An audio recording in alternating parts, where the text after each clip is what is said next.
Seterusnya, kita sambung pula 4.3, iaitu ciri-ciri tamadun awal dunia. Okey, ciri-ciri tamadun awal dunia ni ada 9. Okey, ada 9. Okey, iaitu yang pertama ialah pertanian dan perdagangan, organisasi sosial, pengkhususan pekerjaan, pembentukan bandar, sistem pemerintahan, teknologi, agama dan kepercayaan, tulisan dan penyimpanan rekod serta kesenian dan kesusastraan. So, kita akan bincang 99 ciri tersebut. Okey. So, yang pertama ialah pertanian dan perdagangan. Okey. Okey, sebenarnya masyarakat alam Melayu, kegiatan awal dia ialah pertanian sebab kedudukannya berada di lembah sungai. Okey, jadi kegiatan pertanian dalam tamadun awal telah meningkatkan kehidupan masyarakat. Okey, kita telah meningkatkan kehidupan masyarakat. Seterusnya adalah pembinaan saliran, kincir air, okey, pembinaan teres. Okey, teres di lereng-lereng bukit. Di tanah tinggi, kemudian penciptaan pelbagai peralatan yang digunakan untuk menggalakkan kegiatan pertanian. Hasilnya, kesannya, hasil pertanian dapat dikeluarkan dengan banyak. So, bila hasil pertanian banyak, berlaku pula lebihan. Okay, so apa yang nak dibuat dengan lebihan hasil pertanian? Maka dia membawa kepada perdagangan. Okey, dan dalam masyarakat tamadun awal ada dua bentuk perdagangan, iaitu perdagangan tempatan.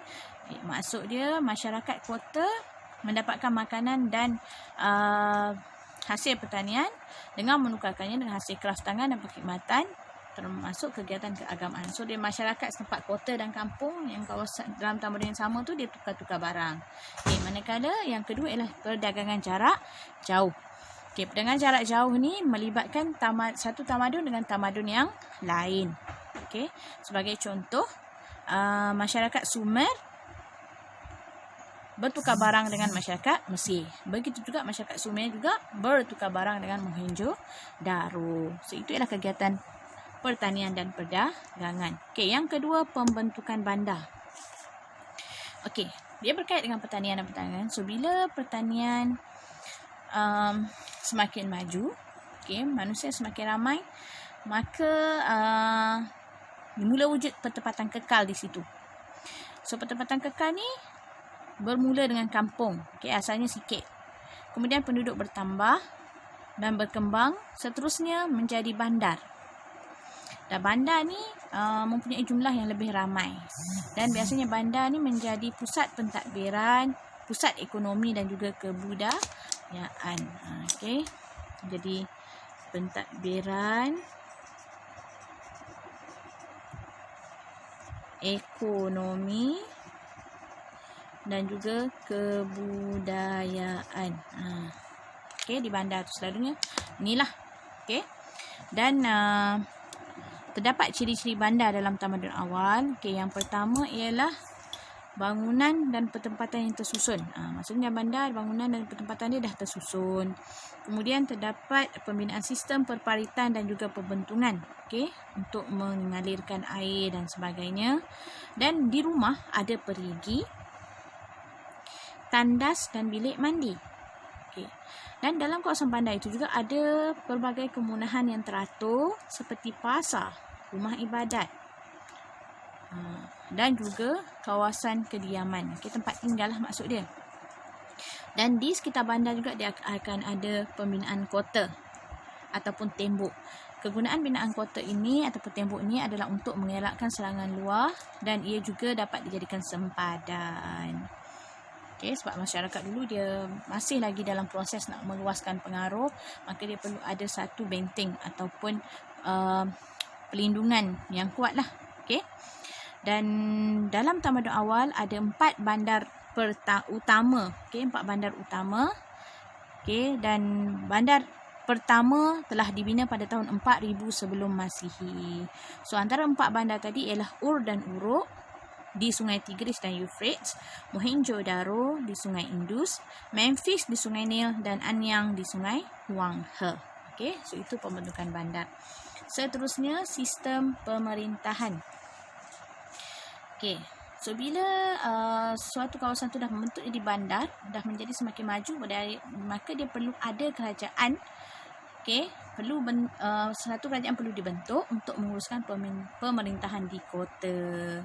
Okey, pada peringkat awal pendeta yang mentadbir kota tersebut. Okey, kemudiannya raja mengambil alih tampuk pemerintahan. Tapi raja dia tak merintah seorang diri, dia dibantu oleh bangsawan dan juga pendeta. Okey, dan seterusnya sistem undang-undang juga dibentuk untuk melicinkan lagi dan melancarkan pentadbiran negara. Okey. Yang keempat ialah pengkhususan pekerjaan. Okey. Jadi bila bandar semakin pesat, maka jumlah penduduk semakin ramai. Okey. Bila jumlah penduduk semakin ramai, terdapat pula pengkhususan pekerjaan. Okey, banyak pekerjaan yang pelbagai. So bila banyak pekerjaan yang pelbagai, jadi banyaklah peluang pekerjaan. So itu 3 kesan perkembangan bandar yang pesat.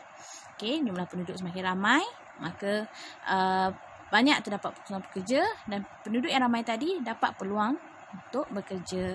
So antara pekerjaan yang wujud ialah pemungut cukai, jurutera, tentera, petani, pentadbir. Okey, jadi ada yang jadi pentadbir, ada yang jadi petani, ada pemungut cukai, ada tentera, ada jadi jurutera. Selain daripada itu ada artisan. Artisan ni terlibat dalam kegiatan-kegiatan seni seperti mengukir, menempa besi dan membuat tembikar. Selain itu ada juga saudagar dan pedagang.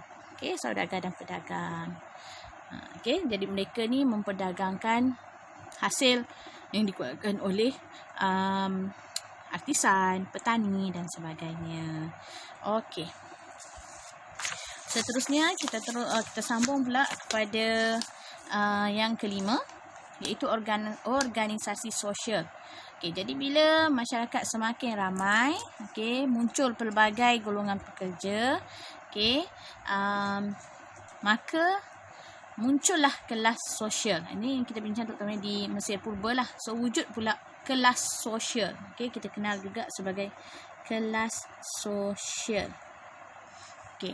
Jadi kelas sosial ini dibentuk berasaskan 3 perkara. Okey, yang pertama jenis pekerjaan, yang kedua kekayaan, yang ketiga pengaruh. Maksudnya siapa yang pekerjaan lebih penting, dia lebih kaya, pengaruhnya lebih tinggi, dia akan berada di peringkat yang tertinggi.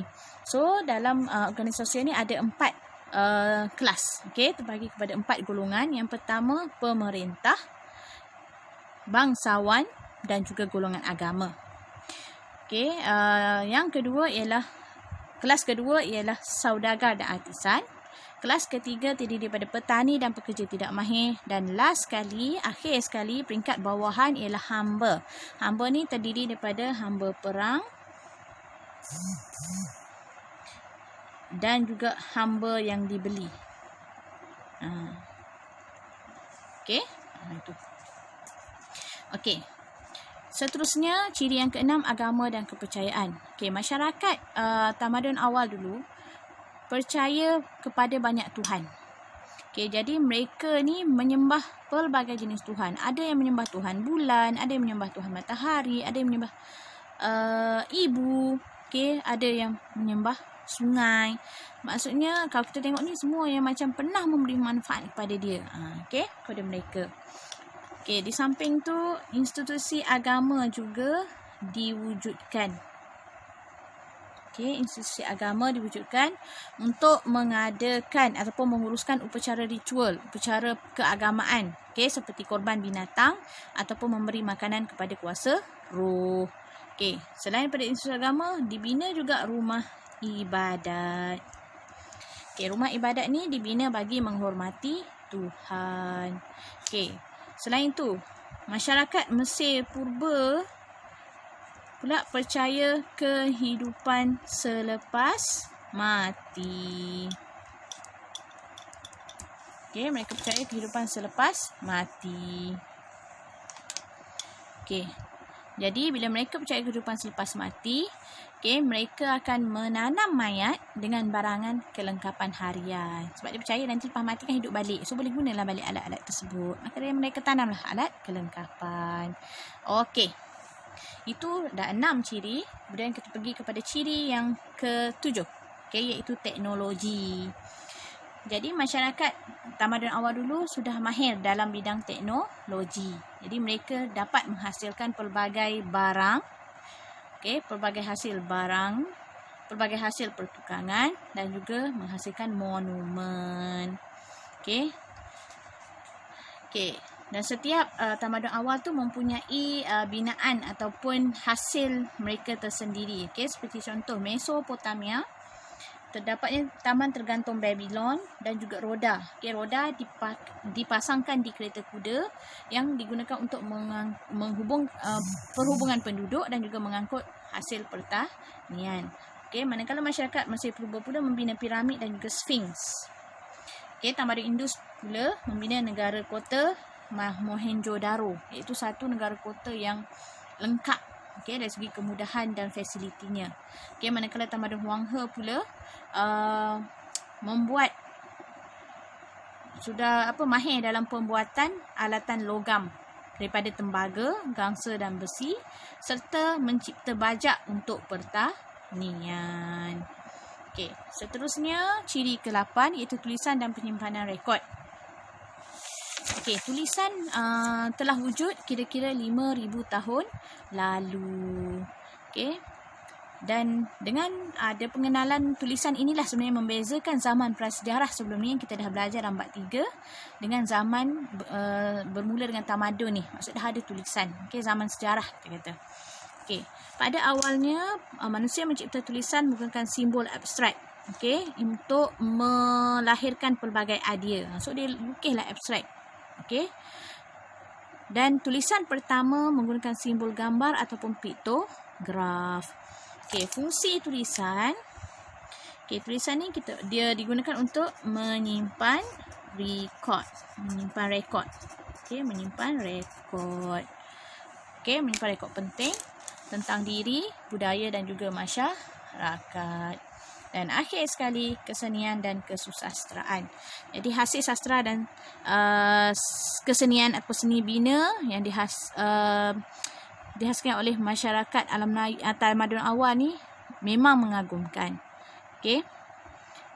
Jadi pada masa tu artisan menggunakan pelbagai gaya dan teknik untuk menggambarkan budaya kerajaan masing-masing.